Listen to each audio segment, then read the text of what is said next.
वक्त से लड़कर जो अपनी नसीब बदल दे, इंसान वही जो अपनी तकदीर बदल दे। इंसान वही जो अपनी तकदीर बदल दे। कल क्या होगा कभी न सोचें। कल क्या होगा कभी न सोचें।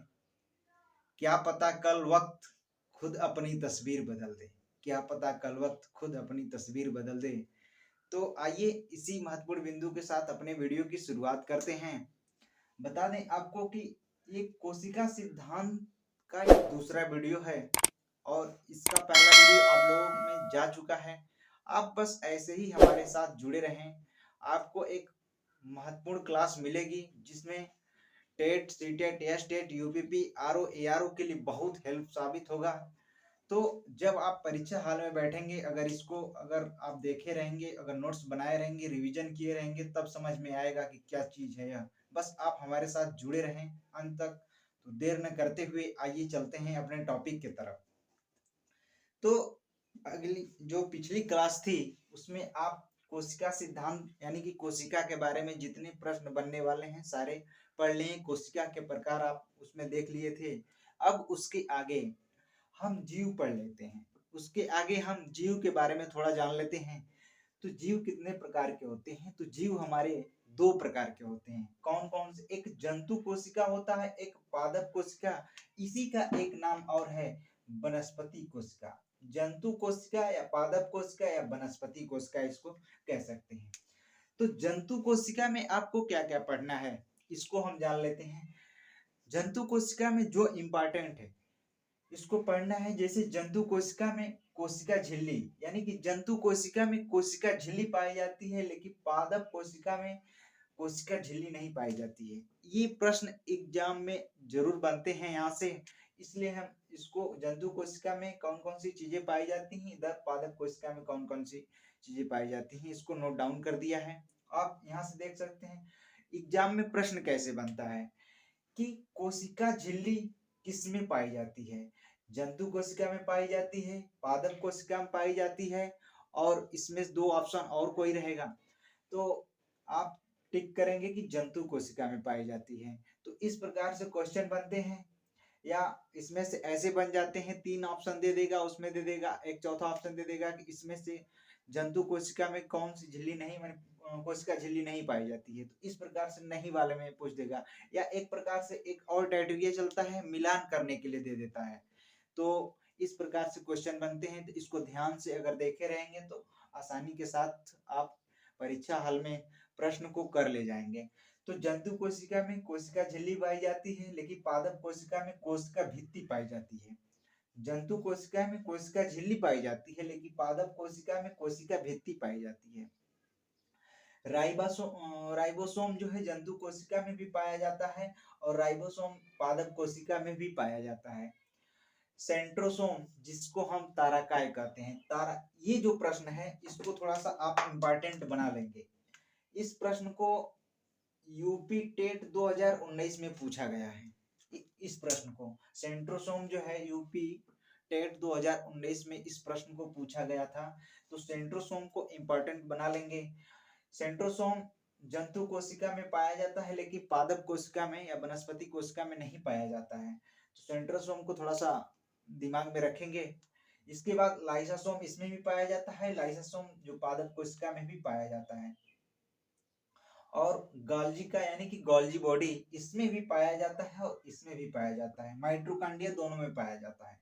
कोशिका द्रव्य इसमें पाया जाता है, लेकिन कोशिका द्रव्य इसमें नहीं पाया जाता है। पादप कोशिका में जो जो कि नहीं पाया जाता है। और केंद्रक इसमें पाया जाता है, लेकिन केंद्रक इसमें नहीं पाया जाता है। तो थोड़ा सा जो जो नहीं पाया जाता है इसको थोड़ा सा इंपॉर्टेंट बना लेंगे। तो यहाँ से इसको इंपॉर्टेंट बना लेंगे आप। कोशिका द्रव को केंद्रक को बना लेंगे और केंद्रिका को बना लेंगे। ये यहाँ से 3-4 पॉइंट जो है इंपॉर्टेंट है, इसको आप इंपॉर्टेंट बना लेंगे। और इसमें अंतःप्रदीपी जलिका पाई जाती है, और जंतु कोशिका में अंतःप्रदीपी जलिका पाई जाती है। रिक्तिका इसमें भी पाई जाती है, रिक्तिका इसमें भी पाई जाती है। जबकि यहाँ पे थोड़ा सा लिखा नहीं है, आप उसको बना लेंगे कि रिक्तिका जंतु कोशिका में भी पाई जाती है, और पादप कोशिका में भी रिक्तिका पाई जाती है। तो ये जंतु कोशिका हो गया, अब पादप कोशिका हो। अब इन सब को राइबोसोम, सेंट्रोसोम, लवक, गाल्गी काय, माइटोकॉन्ड्रिया, इसको हम डिटेल्स में पढ़ेंगे एक एक करके कि कौन सी चीज क्या क्या पाई जाती है किसमें, इसको डिटेल्स में पढ़ेंगे। उससे थोड़ा सा हम इसके बाद थोड़ा सा कोशिका संरचना के बारे में थोड़ा सा जान लेते हैं कि कोशिका संरचना कैसे।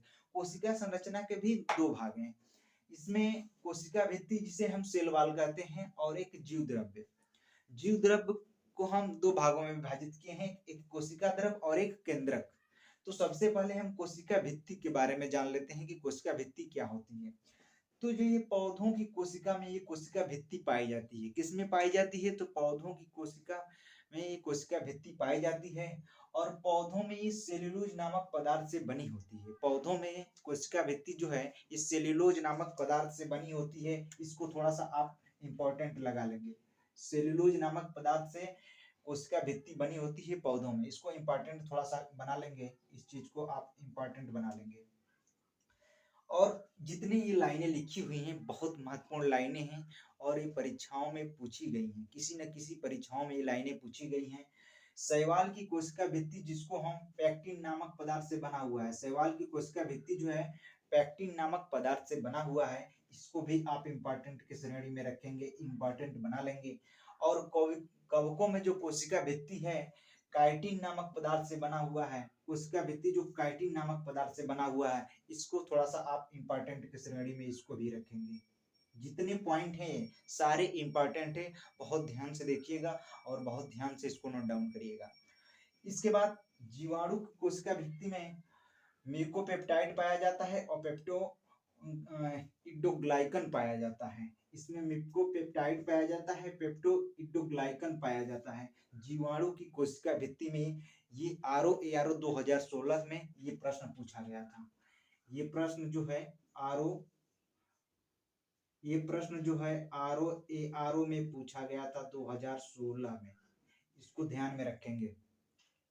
अब बता दें आपको कि जीव द्रव्य कोशिका द्रव्य और केंद्रक। कोशिका द्रव्य में माइटोकॉन्ड्रिया, लवक, लाइसोसोम और गाल्गी का यानी कि गाल्गी बॉडी और राइबोसोम, ताराकाय और अंतःजलिका कोशिका द्रव्य में आ जाते हैं। और केंद्रक में जो कि केंद्र कला, न्यूक्लियर मेम्ब्रेन जिसको कहते हैं हम, केंद्र कला, केंद्रक द्रव्य और क्रोमैटिन और केंद्रिका केंद्र कला में पाया जाता है।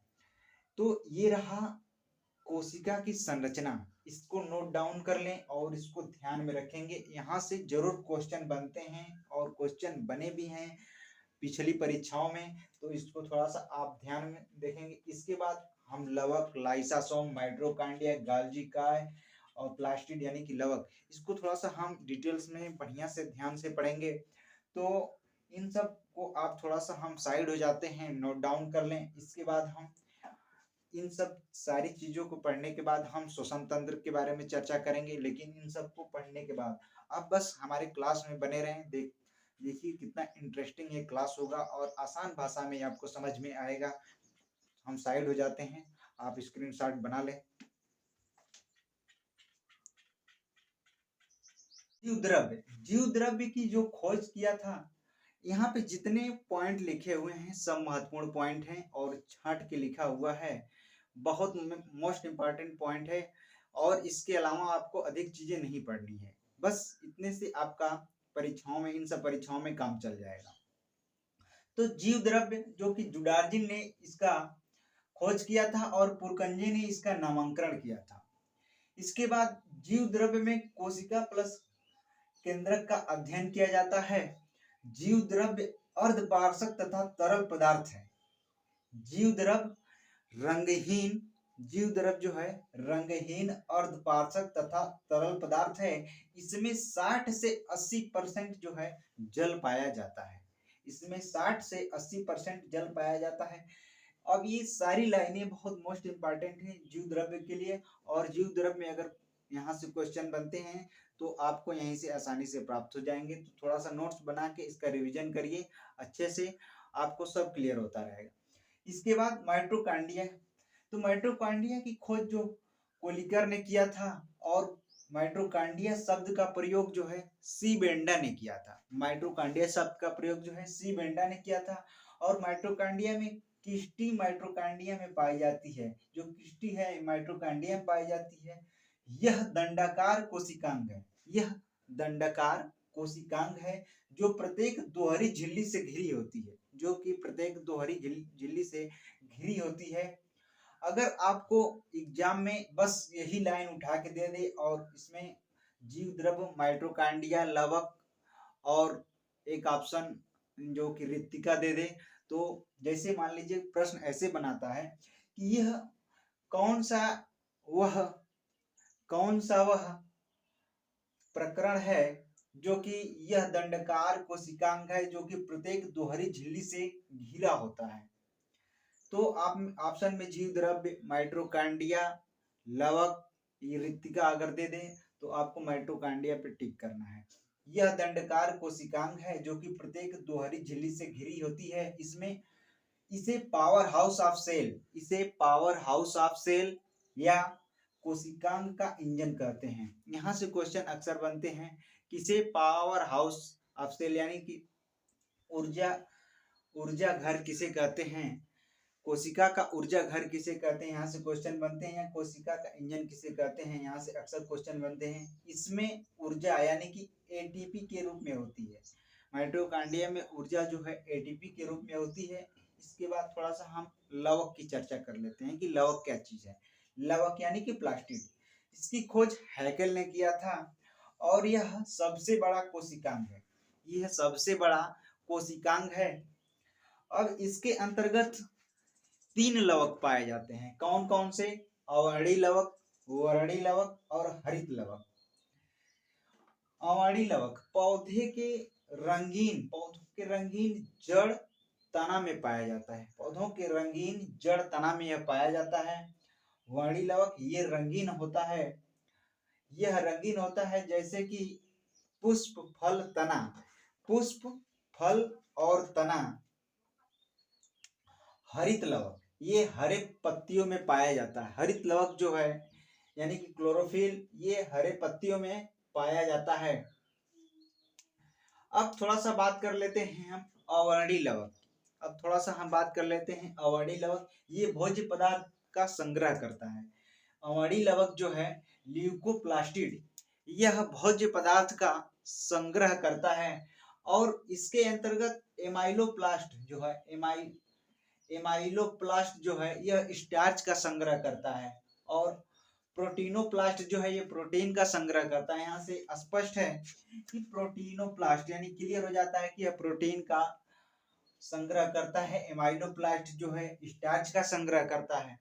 और ओलिगोप्लास्ट जो है यह ऑयल का, यानी कि ओलिगो से आप समझ लेना कि ऑयल, फैट्स, लिक्विड, इन सब चीजों का यह संग्रह करता है अवर्णी लवक। इसके बाद अब बचता है यहाँ से वर्णी लवक और हरित लवक। तो इनको अब हम इसके बाद देखेंगे। तब तक थोड़ा सा हम साइड हो जाते हैं। आप इसका स्क्रीनशॉट बना लें।